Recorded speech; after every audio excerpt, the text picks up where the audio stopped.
So this week it's kind of an advice if you're coming out, tips for what you can do type thing. I don't know if I'm going to be much good because I just kind of went ahead with it without thinking it through or anything. But I mean, it's been mentioned in other videos. You don't have to come out. There's no need to. It's not quite the same as being homosexual or anything because in that case, if you're starting up a relationship with somebody of the same sex as you, people are going to notice, and maybe therefore you should come out. But with something like this, people don't need to know. People don't really need to know about your private sex life. They don't need to know if you're having one or not. So I guess it's not something that you really should have to, but if you want to, and I think it's a good idea to, because well, I like the idea, obviously, when I'm doing this channel, of promoting visibility, and I think people coming out can have a good effect on that, and it'll also give pre-warning to anybody interested in you or anyone you're interested in, and also, it might help avoid awkward comments. I used to get a lot of, oh, so you're sleeping with him, and it was like, no, we're friends, and it can avoid comments like that being made.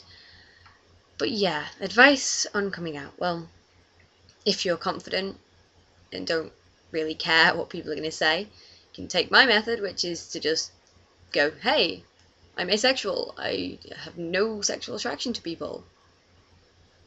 And then just wait and see what they say. But obviously that's not suited to a lot of people, and thinking about it now, I probably wouldn't dive straight, as headfirst into it as I did. It worked out well in the end, but a lot of explaining. Firstly, you could set, and I think Ali mentioned this, send feelers out, drop hints in conversations, judge what reaction you think they'd get. Generally, I've found the people who I know who've accepted it best are people who know or are involved in or are in the queer community, because they're used to non-heteronormative things, so people like that might be a good place to start, definitely. Also, if you have other friends who haven't been in relationships, they're probably going to be slightly more accepting of it than one of your friends who's always in one, because they might understand it more. But yeah, so pick your targets carefully, definitely. So then, once you've kind of got it out of the way, you can come straight out with it. You can just say, so there's a thing and it's called asexuality, it's this. See what they say, and then be like, yeah, so I have that orientation. Or you could maybe be slightly subtler about it if you're a bit shy. A good way of phrasing it that it doesn't necessarily box you in, tag you as asexual, but makes it clear your preferences, is that you don't have any interest in sex at the current time. Now that would get across your feelings, it would get across how you expect to be treated and, what your interests are, but it doesn't mean that you have to explain everything in detail. You might not be questioned as much, and you're not trying to give yourself this other label that people might not know. So if you're a bit shyer and not as confident, but you want to make it known, but you're not sure how, that could be a good starting place. What else? Oh, yeah, you're going to get so many questions. So many.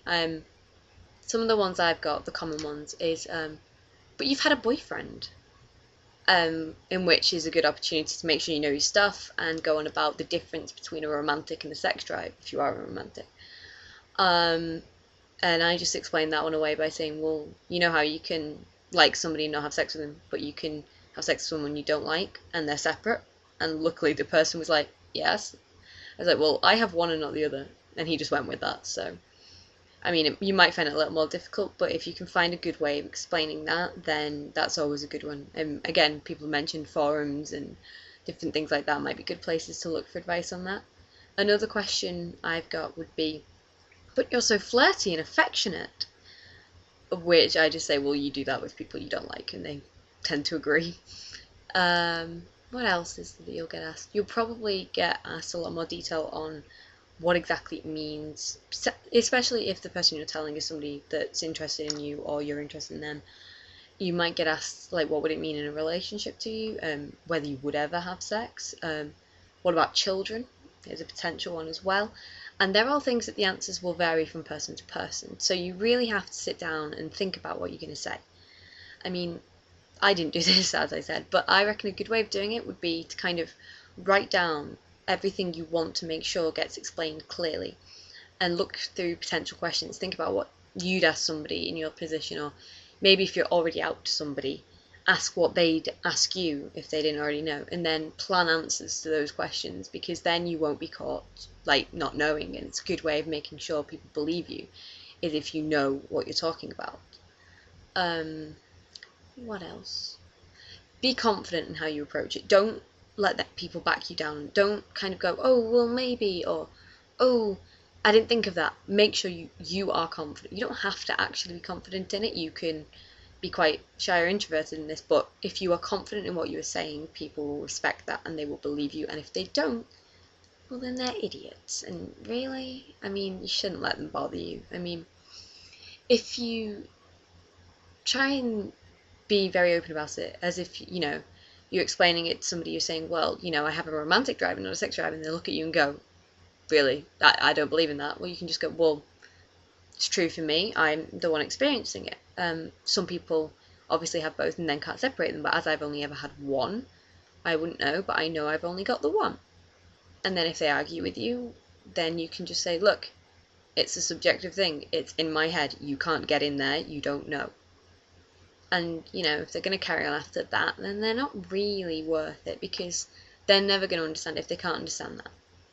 Although, I mean, it doesn't mean to, like, be angry at them or anything, because it is a difficult thing to understand. I mean, I have no idea what sexual attraction feels like. I have absolutely no clue. And, you know, it's me. I understand people have it, but I don't understand anything about it.